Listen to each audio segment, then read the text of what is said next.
ನಮಸ್ತೆ. ಆಸ್ಟ್ರೋ ಪವನ್ ಸಾಗರ್ ಚಾನೆಲ್ಗೆ ನಿಮ್ಮೆಲ್ಲರಿಗೂ ಸ್ವಾಗತ. ಇವತ್ತು ನಾನು ನಂಬರ್ 4 ಮೂಲಾಂಕದ ಬಗ್ಗೆ ತಿಳಿಸ್ಕೊಡ್ತೀನಿ. ನಂಬರ್ 4 ಮೂಲಾಂಕ ಯಾರ್ದೆಲ್ಲ ಆಗಿರುತ್ತೆ? ನೀವೇನಾದರೂ ಯಾವುದೇ ತಿಂಗಳಲ್ಲಿ ನಂಬರ್ 4, 13, 22 ಮತ್ತೆ 31 ಹುಟ್ಟಿದೀರಾ ಅಂತಂದ್ರೆ ನಿಮ್ಮ ಮೂಲಾಂಕ ನಂಬರ್ 4 ಆಗಿರುತ್ತೆ. ಈ ವಿಡಿಯೋಲಿ ನಾನು ನಿಮಗೆ ನಂಬರ್ 4 ಮೂಲಾಂಕದವರ ಪರ್ಸನಾಲಿಟಿ ಯಾವ ಥರ ಇರುತ್ತೆ, ಅವ್ರಿಗೆ ಲೈಫಲ್ಲಿ ಯಾವ ಥರ ಚಾಲೆಂಜಸ್ ಬರುತ್ತೆ, ಮತ್ತೆ ನಿಮ್ಮ ಲೈಫಲ್ಲಿ ನಿಮಗೆ ಯಾವುದು ಲಕ್ಕಿ ಕಲರ್ ಮತ್ತೆ ಲಕ್ಕಿ ನಂಬರ್ ಅನ್ನೋದನ್ನ ತಿಳಿಸ್ಕೊಡ್ತೀನಿ. ಈ ವಿಡಿಯೋನ ಸ್ಕಿಪ್ ಮಾಡ್ದಂಗೆ ನೋಡಿ. ನ್ಯೂಮರಾಲಜಿಲಿ ನಂಬರ್ 4ನ ರೆಪ್ರೆಸೆಂಟ್ ಮಾಡೋದು ರಾಹು.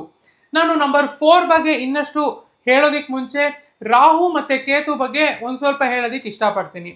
ಸಮುದ್ರ ಮಂಥನ ಆದಾಗ ಅಮೃತ ಬರುತ್ತೆ.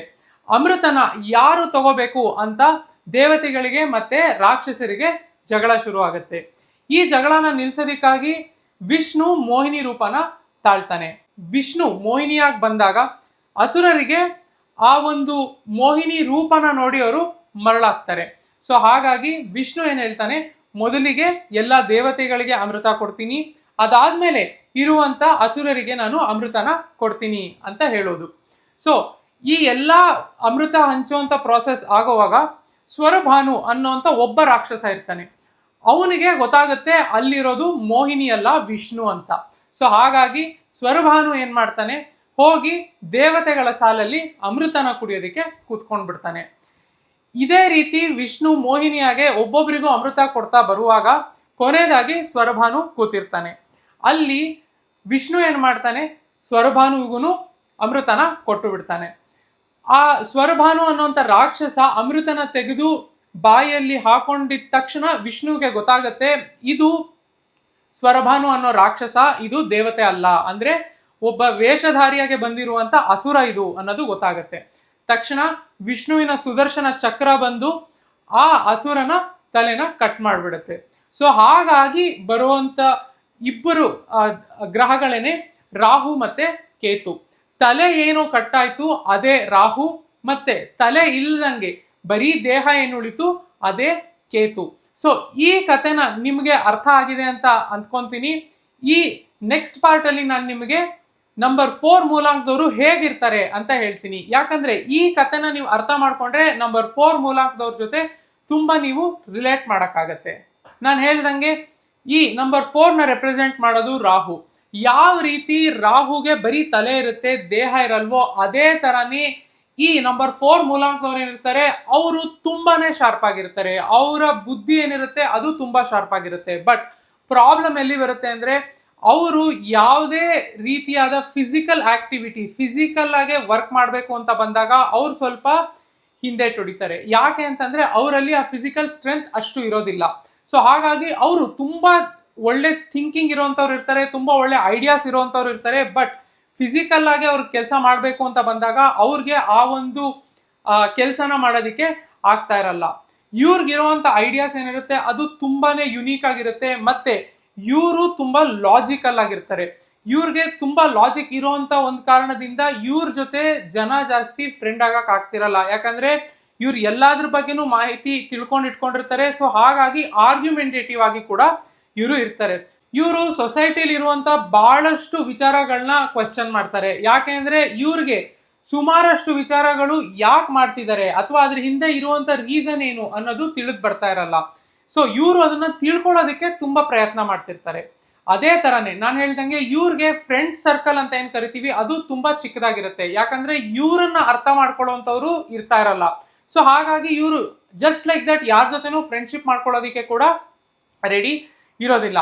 ಬಟ್ ನೀವೇನಾದ್ರೂ ಈ ತರದೊಬ್ಬ ವ್ಯಕ್ತಿ ಜೊತೆ ಫ್ರೆಂಡ್ಶಿಪ್ ಮಾಡ್ಕೊಂಡ್ರಿ ಅಂತಂದ್ರೆ ಅದು ನಿಮ್ಗೆ ಬ್ಲೆಸ್ಸಿಂಗ್ ಅಂತಾನೆ ಹೇಳ್ಬೇಕು. ಯಾಕೆ ಅಂದ್ರೆ ಇವರಲ್ಲಿ ಅಂತ ಒಳ್ಳೆ ಯುನೀಕ್ ಆಗಿರುವಂತ out of the box thinking ಅಂತ ಏನ್ ಕರಿತೀವಿ ಅಂತ ಐಡಿಯಾಸ್ ಇವ್ರಿಗೆ ತುಂಬಾ ಇರುತ್ತೆ.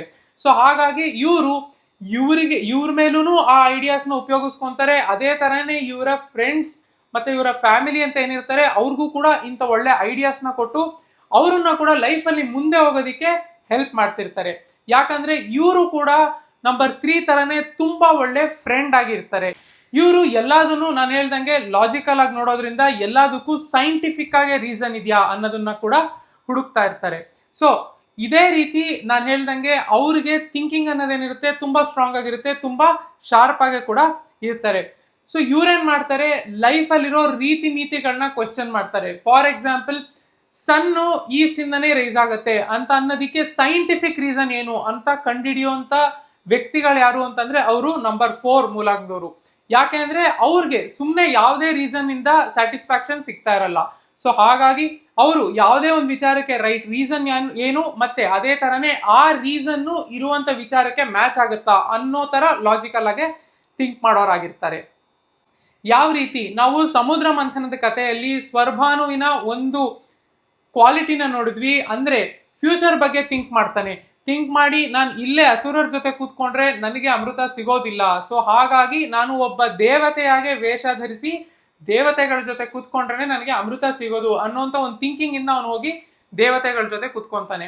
ಅದೇ ತರನೇ ನಂಬರ್ 4 ಮೂಲಾಂಕದವರು ಕೂಡ ಅವರ ಫ್ಯೂಚರ್ ಬಗ್ಗೆ ತುಂಬಾ ಯೋಚನೆ ಮಾಡ್ತಾರೆ. ಫ್ಯೂಚರ್ನ ಹೇಗೆ ಸೆಕ್ಯೂರ್ ಮಾಡ್ಕೊಳ್ಳೋದು, ಫ್ಯೂಚರ್ನ ಹೇಗೆ ಸೇಫ್ ಆಗಿ ಇಟ್ಕೊಳ್ಳೋದು ಅಂತ ತುಂಬಾ ಥಿಂಕ್ ಮಾಡಿ ಅದ್ರ ಪ್ರಕಾರನೇ ಅವ್ರ ಲೈಫ್ನ ಅವರು ಪ್ಲಾನ್ ಮಾಡ್ತಾರೆ.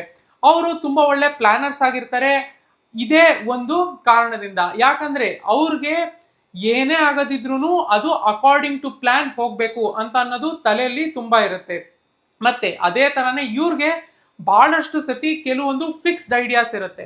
ಸೊ ಈ ಒಂದು ಫಿಕ್ಸ್ಡ್ ಐಡಿಯಾಸ್ ಇಂದ ಅವರು ಸುಮಾರಷ್ಟು ಸತಿ ರಿಲೇಶನ್ಶಿಪ್ಸ್ ಅಲ್ಲಿ ಮತ್ತೆ ಫ್ರೆಂಡ್ಶಿಪ್ಸ್ ಅಲ್ಲಿ ಪ್ರಾಬ್ಲಮ್ ನ ತಂದುಕೊಳ್ತಾರೆ.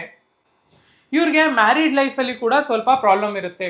ಅದೇನಕ್ಕೆ ಅಂತಂದ್ರೆ ನಾನು ಹೇಳ್ದಂಗೆ ಇವ್ರಿಗೆ ಇರುವಂತ ಐಡಿಯಾಸ್ ಏನಿದೆ ಅದು ಎಲ್ರಿಗೂ ಅರ್ಥ ಆಗ್ತಿರಲ್ಲ. ಸೊ ಹಾಗಾಗಿ ಇವರ ಪಾರ್ಟ್ನರ್ಗೂ ಕೂಡ ಇವರಲ್ಲಿ ಇರುವಂತ ಐಡಿಯಾನ ಅರ್ಥ ಮಾಡ್ಸೋದಕ್ಕೆ ಆಗ್ತಿರಲ್ಲ.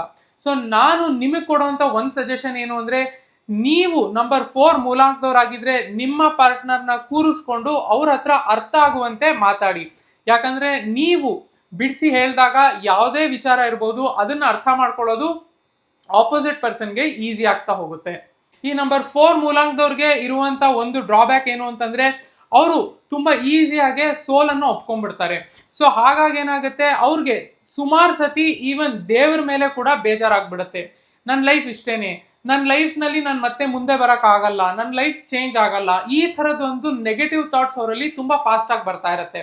ಸೊ ಹಾಗಾಗಿ ನಾನು ನಿಮಗೆ ಕೊಡುವಂತ ಸಜೆಷನ್ ಏನು ಅಂತಂದ್ರೆ, ಈ ತರ ನೆಗೆಟಿವ್ ಥಾಟ್ಸ್ಗೆ ಮೈಂಡ್ ಅಲ್ಲಿ ಜಾಗ ಕೊಡಬೇಡಿ. ಆದಷ್ಟು ಪಾಸಿಟಿವ್ ಆಗಿ ಥಿಂಕ್ ಮಾಡಿ. ಮತ್ತೆ ಲೈಫಲ್ಲಿ ನಿಮ್ಮ ಹತ್ರ ಆಲ್ರೆಡಿ ಏನಿದೆ ಅದಕ್ಕೆ ಗ್ರಾಟಿಟ್ಯೂಡ್ ಇಟ್ಕೊಳ್ಳೋದನ್ನ ಪ್ರಾಕ್ಟೀಸ್ ಮಾಡಿ. ಯಾಕಂದ್ರೆ ನೀವು ಎಷ್ಟು ಇರೋದಕ್ಕೆ ಖುಷಿ ಪಡ್ತಿರೋ, ಆಲ್ರೆಡಿ ನಿಮ್ಮ ಹತ್ರ ಏನಿದೆ ಅದ್ರ ಬಗ್ಗೆ ಖುಷಿ ಪಡ್ತಿರೋ, ನಿಮ್ಗೆ ಅಷ್ಟೇ ಜಾಸ್ತಿ ಲೈಫಲ್ಲಿ ಗ್ರೋತ್ ಆಗುತ್ತೆ ಮತ್ತೆ ಅಷ್ಟೇ ಜಾಸ್ತಿ ಲೈಫಲ್ಲಿ ಸಿಗ್ತಾ ಹೋಗುತ್ತೆ. ನೀವು ಯಾವುದೇ ರೀತಿಯಾದ ಪಾರ್ಟ್ನರ್ಶಿಪ್ ಇಟ್ಕೋಬಹುದು, ಬಿಸ್ನೆಸ್ ಪಾರ್ಟ್ನರ್ ಇರ್ಬೋದು ಅಥವಾ ಲೈಫ್ ಪಾರ್ಟ್ನರ್ ಇರ್ಬೋದು. ನಿಮಗೆ 1, 6, 7 ಈ 3 ಮೂಲಾಂಕದವರು ನಿಮಗೆ ಪಾರ್ಟ್ನರ್ಸ್ ಆಗಿ ಸಿಕ್ಕಿದ್ರೆ ಅದು ನಿಮಗೆ ಬಹಳ ಲಕ್ಕಿ. ಯಾಕೆ ಅಂತಂದ್ರೆ ನಂಬರ್ 4 ಮೂಲಾಂಕದವ್ರು ಏನಿರ್ತಾರೆ ಅವರು ಇನ್ನೂ ಒಬ್ಬ ನಂಬರ್ 4 ಅಥವಾ ನಂಬರ್ 8 ಮೂಲಾಂಕದವ್ರ ಜೊತೆ ಯಾವುದೇ ರೀತಿ ಪಾರ್ಟ್ನರ್ಶಿಪ್ ಇಟ್ಕೊಳ್ಳೋದು ಅವ್ರಿಗೆ ಒಳ್ಳೇದಲ್ಲ. ಯಾಕಂದ್ರೆ ನ್ಯೂಮರಾಲಜಿಲಿ ಒಂದು ಬ್ಯೂಟಿಫುಲ್ ಆಗಿರುವಂತ ವಿಚಾರ ಇದೆ. ಅದೇನು ಅಂತಂದ್ರೆ ಇಬ್ರು ನಂಬರ್ 4 ಇರುವಂತವ್ರು ಟೆಂಪರರಿ ರಿಲೇಶನ್ಶಿಪ್ ಅಲ್ಲಿ ತುಂಬಾ ಚೆನ್ನಾಗಿರ್ತಾರೆ. ಫಾರ್ ಎಕ್ಸಾಂಪಲ್, ಎಲ್ಲಿವರೆಗೆ ಇಬ್ರು ಒಬ್ಬ ಹುಡುಗ ಮತ್ತೆ ಹುಡುಗಿ ಫ್ರೆಂಡ್ಸ್ ಆಗಿ ಅಥವಾ ಗರ್ಲ್ ಫ್ರೆಂಡ್ ಬಾಯ್ ಫ್ರೆಂಡ್ ಆಗಿರ್ತಾರೋ ಅಲ್ಲಿವರೆಗೆ ಅವ್ರ ಲೈಫು ಮತ್ತೆ ಅವ್ರ ರಿಲೇಶನ್ಶಿಪ್ ತುಂಬಾ ಚೆನ್ನಾಗಿರುತ್ತೆ. ಬಟ್ ಅವ್ರು ಅದನ್ನೇ ಪರ್ಮನೆಂಟ್ ರಿಲೇಶನ್ಶಿಪ್ ಅಂದ್ರೆ ಮದುವೆ ಆಗ್ಬೇಕು ಅಂತ ಡಿಸೈಡ್ ಮಾಡಿ ಮದುವೆ ಆದ್ರು ಅಂತಂದ್ರೆ ಇಬ್ರು ನಂಬರ್ 4 ಮೂಲಾಂಕದವರ ಮಧ್ಯ ರಿಲೇಶನ್ಶಿಪ್ ಅನ್ನೋದೇನಿರುತ್ತೆ ಅದು ಅಷ್ಟು ಚೆನ್ನಾಗಿರಲ್ಲ, ಪ್ರಾಬ್ಲಮ್ಯಾಟಿಕ್ ಆಗಿರುತ್ತೆ. ಇದೇ ಸೇಮ್ ರೂಲ್ ನಂಬರ್ 4 ಮತ್ತೆ ನಂಬರ್ 8 ಮೂಲಾಂಕದವ್ರ ಮಧ್ಯ ಕೂಡ ಅಪ್ಲೈ ಆಗುತ್ತೆ. ಸೊ ನೀವೇನಾದ್ರೂ ನಂಬರ್ 4 ಮೂಲಾಂಕದವ್ರಾಗಿದ್ರೆ ನೀವು ನಂಬರ್ 4 ಮೂಲಾಂಕದವರು ಅಥವಾ ನಂಬರ್ 8 ಮೂಲಾಂಕದವ್ರ ಜೊತೆ ಯಾವುದೇ ರೀತಿಯಾದ ಪರ್ಮನೆಂಟ್ ಪಾರ್ಟ್ನರ್ಶಿಪ್ ಮಾಡ್ಕೊಳ್ಳೋದನ್ನ ಸ್ವಲ್ಪ ಅವಾಯ್ಡ್ ಮಾಡೋದು ನಿಮ್ಗೆ ಒಳ್ಳೇದು. ಈ ನಂಬರ್ 4 ಮೂಲಾಂಕದವ್ರು ಏನಿದ್ದಾರೆ ಅವ್ರು ಮಾಡುವಂತ ಇನ್ನೊಂದು ಮೇಜರ್ ಮಿಸ್ಟೇಕ್ ಏನು ಅಂತಂದ್ರೆ, ಅವರು ಲೈಫಲ್ಲಿ ಯಾರಿಗೂ ನೋ ಅಂತ ಹೇಳ್ತಾ ಇರಲ್ಲ. ಇದು ಯಾಕೆ ಅಂತಂದ್ರೆ ಅವರು ಯಾರಿಗೂ ಬೇಜಾರು ಮಾಡೋದಿಕ್ಕೆ ಇಷ್ಟಪಡಲ್ಲ. ಸೊ ಹಾಗಾಗಿ ಏನಾಗ್ತಿರುತ್ತೆ, ಮತ್ತೆ ಮತ್ತೆ ಇವ್ರಿಗೆ ಯಾರಾದ್ರೂ ಬಂದು ಹೆಲ್ಪ್ ಕೇಳ್ತಾರೆ, ಇವ್ರ ಅಡ್ವಾಂಟೇಜ್ ತಗೊಂತಾರೆ, ಮತ್ತೆ ಇವರು ಆ ಆಬ್ಲಿಗೇಷನ್ಗೆ ಒಳಗಾಗ್ತಿರ್ತಾರೆ. ಸೊ ಹಾಗಾಗಿ ನೀವು ನಿಮ್ಮ ಲಿಮಿಟ್ಸ್ ನ ತಿಳ್ಕೋಬೇಕು. ಮತ್ತೆ ನೀವು ಯಾವಾಗ ಯಾರಿಗೆ ಎಲ್ಲಿ ನೋ ಅಂತ ಹೇಳಬೇಕೋ ಅದನ್ನ ನೀವು ಅರ್ಥ ಮಾಡ್ಕೋಬೇಕು. ಈ ರೀತಿ ನೀವು ಈ ಒಂದು ಕ್ವಾಲಿಟಿನ ಡೆವಲಪ್ ಮಾಡ್ಕೊಳ್ಳೋದ್ರಿಂದ ನಿಮ್ಮ ಏಳಿಗೆನ ಯಾರು ತಡೆಯೋದಿಕ್ಕೆ ಆಗಲ್ಲ. ಯಾಕಂದ್ರೆ ಸಾಕಷ್ಟು ಸತಿ ಜನ ನಿಮ್ಮ ಬಾಂಡೇಜ್ ನಲ್ಲಿ ಇನ್ವಾಲ್ವ್ ಮಾಡ್ತಿರ್ತಾರೆ. ಸೊ ಹಾಗಾಗಿ ನೀವು ಆ ಒಂದು ಆಟಿಟ್ಯೂಡ್ ಇಂದ ಹೊರಗೆ ಬರಬೇಕು. ಮತ್ತೆ ಅದೇ ತರಾನೇ ನಿಮ್ ಲೈಫಲ್ಲಿ ನೀವ್ ಹೆಂಗ್ ಬೆಳಿಬೇಕು ಅನ್ನೋದನ್ನ ದಾರಿ ಕಾಣ್ಕೊಳ್ತಾ ಮುಂದೆ ಹೋಗ್ತಾ ಇರ್ಬೇಕು. ನೀವೇನಾದ್ರೂ ನಂಬರ್ 4 ಮೂಲಾಂಕದವ್ರಾಗಿದ್ರೆ ನಾನ್ ನಿಮಗೆ ಕೊಡುವಂತ ಒಂದ್ ಸಜೆಷನ್ ಏನಂದ್ರೆ, ಪ್ರಾಣಿಗಳ ಸೇವೆ ಮಾಡಿ.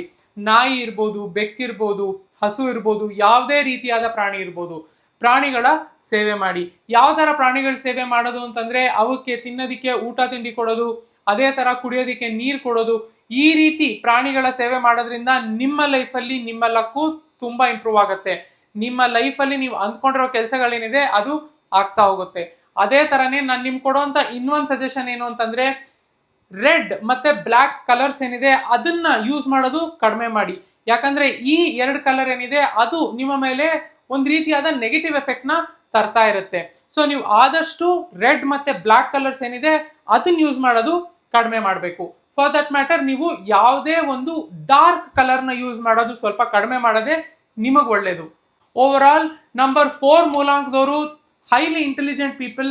ಅದೇ ತರನೇ ಅವ್ರಿಗೆ ತುಂಬಾ ಒಳ್ಳೆ ಯುನೀಕ್ ಐಡಿಯಾಸ್ ಸಿಗ್ತಿರುತ್ತೆ. ಮತ್ತೆ ಇವ್ರ ಜೊತೆ ಫ್ರೆಂಡ್ಶಿಪ್ ಯಾರು ಮಾಡ್ಕೊಂತಾರೆ ಅವರು ತುಂಬಾ ಲಕ್ಕಿ.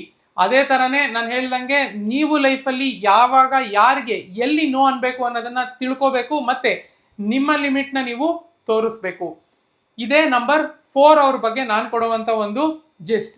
ಈಗ ನೀವೇನಾದ್ರೂ ನಂಬರ್ 4 ಅವ್ರ ಆಗಿದ್ರೆ ನಿಮಗೆ ರೈಟ್ ಕೆರಿಯರ್ಸ್ ಯಾವುದು, ಯಾವುದೇ ಫೀಲ್ಡ್ ಅಲ್ಲಿ ಟೆಕ್ ಇನ್ವಾಲ್ವ್ಮೆಂಟ್ ಇದ್ರೆ ಅಲ್ಲಿ ನೀವು ಶೈನ್ ಆಗ್ತೀರಾ.